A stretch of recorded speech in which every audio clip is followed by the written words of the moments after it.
All right, so we have 2 points, A and B. We have the coordinates for A. We have the coordinates for B. And we've resolved it into components. This is the X component. This is the Y component. Now I want to figure out how big is the X component. Well, here, X is 3. And what's X here? 6. So how do I figure out how big that is? I do 6 minus 3. And that gives me 3. So that's 3. Well, now how do I figure out how big the Y is? Well, Y is equal to 5 here, and Y is equal to 9 here. That difference is how much? 4. All I had to do is do 9 minus 5, and I get 4. Okay? So what did I do? If I just put it in this cute little vector component notation, now I have 3, 4. What that tells me is, suppose I'm sitting on point A and I want to go to my friend's house who's at point B. How do I get there? Well, I go 3 horizontally, 1, 2, 3, and 4 up vertically, 1, 2, 3, 4. That's all I did. You've done this before when you do slope. You've done this before when you did the distance formula. Now we're just applying it to vectors. And that is all that you do. All right, so let's do another example. It says find the component form of AB with initial point A and terminal point B. Now, when we're looking for slope, we say it doesn't matter which one, x1, y1 is and which one x2, y2 is, as long as you're consistent. Well, that's the one thing that's different with vectors. It matters. It definitely matters. So you go alphabetically. A is first. A is your point number 1. B is your point number 2. And you do x2 minus x1 always. Otherwise, your vector is going to be pointing in the wrong direction. All right. So AB is, you have to use these brackets. That's just notation. So we're going to do 1 minus 1, comma, 3 minus negative 3. Of course, you simplify. This is 0, comma, 6. Okay? So that's it. That's the solution to this. Now, let's go a little bit further. You know what? I want to plot A and B. Let's just plot A and B, because we can do that, right? This is my x-axis and this is my y-axis. For A, the coordinates are 1, negative 3. So this is point A. And for B, it's 1 and positive 3. Now, I want to draw my vector AB. Well, vector AB means it's the route to go from A to B. Well, how do I go from A to B? It's basically that. That's my vector. Okay? Now, so that vector, it's supposed to be straight vertical. All right? How big is that vector? 6. Is it pointing in the x direction at all? It is strictly vertical, right? All of it points along the y direction. And look, if you go to the component form, you have nothing in the x direction. It's 0. You have 6 units in the y direction. So this component form tells you the exact story about this vector. This and this picture are the same thing. This tells you I have nothing in the x direction, so 6 units in the vertical direction. This tells you 6 units in the vertical direction. Do you see how they're completely the same? Okay. Now, if you've got the component form of a vector, you can figure out the length of the vector. So remember, we were measuring with a ruler. You don't have to do that anymore. Mathematically, you can find the length of that vector. Now, if this is my vector, how do I find the length of this vector v? Think back to algebra 2. I want to find the length or the distance from here to here. How do I do that? Distance formula. Okay? Same exact thing. What's the distance formula? This is the distance formula, right? This is the distance formula, and that's how I find the magnitude, except I write it as this. Right, Ben? Okay? So when I say V in absolute value bars, that's the magnitude or the length of V is equal to this. Okay? All right. Well, what if you have V in component form? It's A squared plus B squared. All right, so what do I mean by that? I want to find the magnitude of AB. Guess what you do first, since you have the coordinates given? Let's put it in magnitude form, in component form. So in component form, this is 1 minus 1, 0. We did it right up there. 3 minus negative 3, 6. Okay? Now, this is A, comma B. It must be. It must be this bracket. No other bracket counts. It's for vectors. It's reserved just for vectors. You know how matrices have the other one? This is just for vectors. So when you see this, you know that you're dealing with a vector. All right. So we use letters A and B for this. So now I want to find the magnitude of this vector. Magnitude. Shorthand is AB with absolute value bars is the square root of A squared plus B squared. So magnitude of AB is the square root of 0 squared plus what? 6 squared. So what's the magnitude of AB when all is said and done? 6. Is that right? Was the length of that vector 6 units? It sure was. Okay, so now we don't have to use any rulers, nothing. You don't even have to graph it. It's a length. Yes. All right. How do we add and subtract and multiply with a scalar when we have two vectors? So you have a vector A, and it's got its components. You have a vector B, and it's got its components. Do you remember how we added matrices? How do we add matrices? When you have two matrices, how do you add them? You just add each element. Now, you're going to add each element here. So it's A1 plus B1, A2 plus B2. And if you're going to multiply with a scalar, well, guess what? You just distribute that scalar to everybody in there. So let's take an example here. Here I have three vectors, W, Y, Z. All right, and you're getting used to this notation now. So in print, it's bold, but when you're going to write it, it's just going to be W with the arrow on top. I want to add 2W plus Y. Well, look, this, I just write it out. Substitute. 2 times, where is vector W? 2, negative 5, plus, where is vector Y? 2, 0. Now, order of operations. Distribute this guy.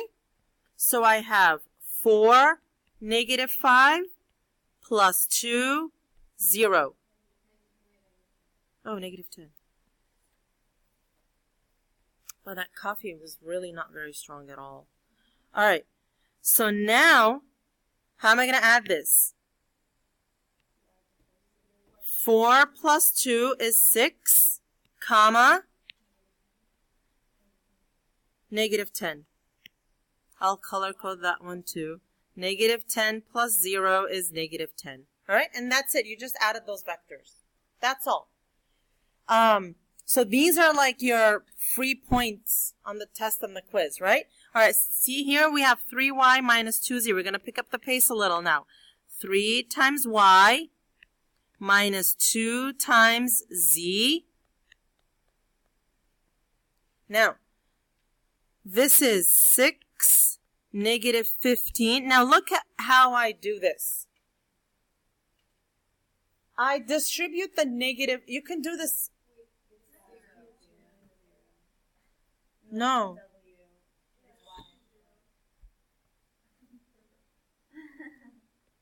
I wonder if they switched like decaf downstairs. I swear somebody must have switched decaf.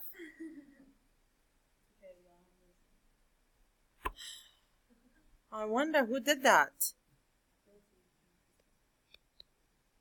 And people say like, oh, you can't tell. Oh my God, I can totally tell. That pot is decaf downstairs. I'm just saying. I should. Well, it's recorded now.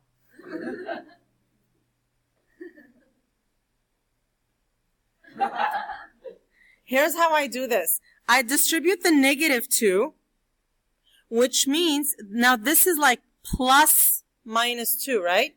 So it'll be plus, and if I distribute the -2, it's 2 and 8. Are we okay here? Okay. So now, 6 plus 2 is 8. And what's the other component? Awesome.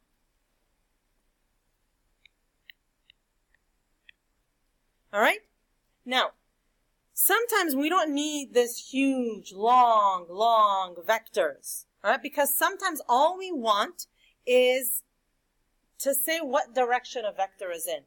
And if all you want is the direction of a vector, then why do I have to make it 10 inches long, right? I could just make it like an inch long just to tell somebody what direction to go to, right? Well, for that, we have this handy-dandy thing called a unit vector. And just like a unit circle has a radius of 1, a unit vector has a length of 1, all right? In the world of vectors, we don't use the word length. Instead, we say magnitude. So a unit vector is a vector with a magnitude of 1. So now, look at vector v. Vector v is this entire blue vector here, and it's got a length or magnitude of 2.5 centimeters or inches or whatever, okay? But I don't want that huge 2.5. Like, I want to take this vector along with me to give me direction, and I don't want, this huge vector. I just want like a pocket-sized vector. So what I do is I scale it down to this tiny little black vector here, okay, to make it a length of 1. Now, if something is 2.5, if you have a number that is 2.5, what do you do to 2.5 to make it a 1, basically? Divide by 2.5, right? So if you have the number 5, what should you do to it to make it 1? Divide by itself to make it 1. So basically, what we're going to do to my vector is figure out what length it has and divide the vector by that length, okay? So if this has a magnitude of 2.5, I divide by 2.5 and I get a magnitude of 1. Yeah.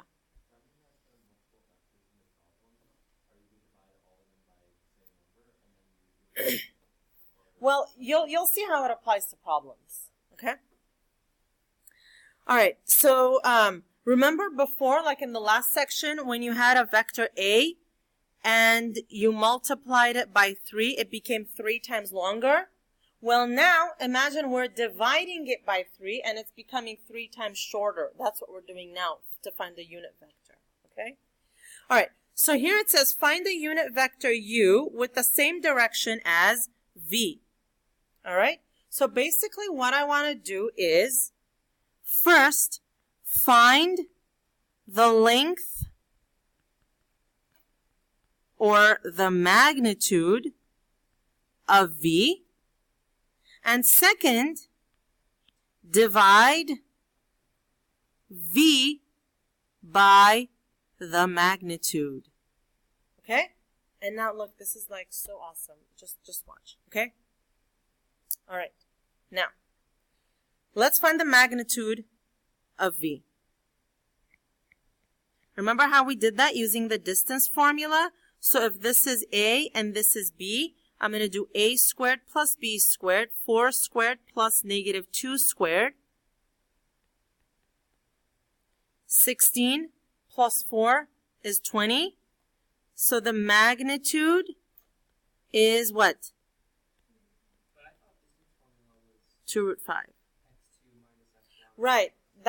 So that was what we did in the background when we had point A and B. Somebody did that for us and they got the component form. Now, when you have the component form, it's just a squared plus b squared. So for the second part, what we're going to do is we're going to divide v by this. So v over the magnitude of v, is this like the same thing as 1 over the magnitude of v times v? Are those the same thing? Are those two the same thing? So if I do 5 divided by 3, or if I do 1 over 3 times 5, those are the same thing, right? So now, this is going to be 1 over 2 root 5 times my vector v. It may seem foreign to you, but I promise you, if you do it 3-4 times, it becomes second nature. Now I distribute. So this is 4 over 2 root 5, negative 2 over 2 root 5. So this is 2 over root 5, negative 1 over root 5. And quickly, before the math police arrive, you have to rationalize. So you get 2 root 5 over 5, negative root 5 over 5. Okay?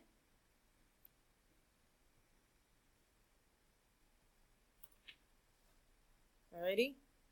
Now, let's see what we've done.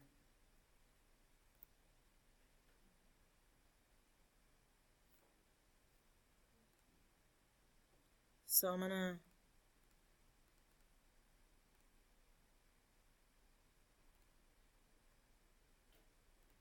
could somebody convert those to decimals, the 2 root 5 over 5?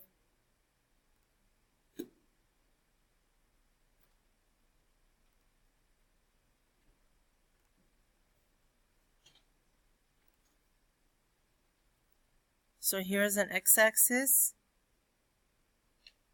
and a y-axis.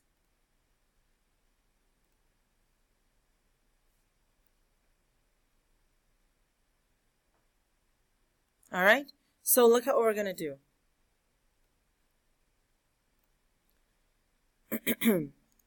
I want to first graph for negative 2. So let's do that. That means what I have to do is I go over 4, 1, 2, 3, 4, and down 2 right there. Okay? So that is my vector v. Okay? Does everybody believe me here? Now, did anybody find the length of these? These? What's 2 root 5 over 5? 0.89. And what's this one? Negative 0.45. So look. Negative 0.45.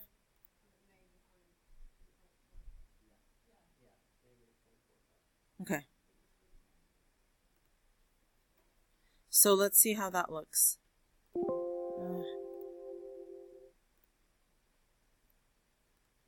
All right, so look. I'm going to go 0.89 over here and negative 0.45 down there. Huh? Look, it's the same. Negative 0.45. So look, I went 0.89 over and 0.45 down. If I measure the length of that, it's 1 inch. It's 1 unit. And this is a much bigger vector. Do you see that? Do you see how that works? All right. So for your homework, I'd like you to do up to here.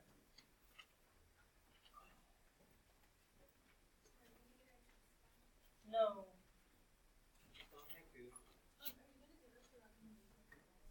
Let me tell you your homework. So until this one is due next time.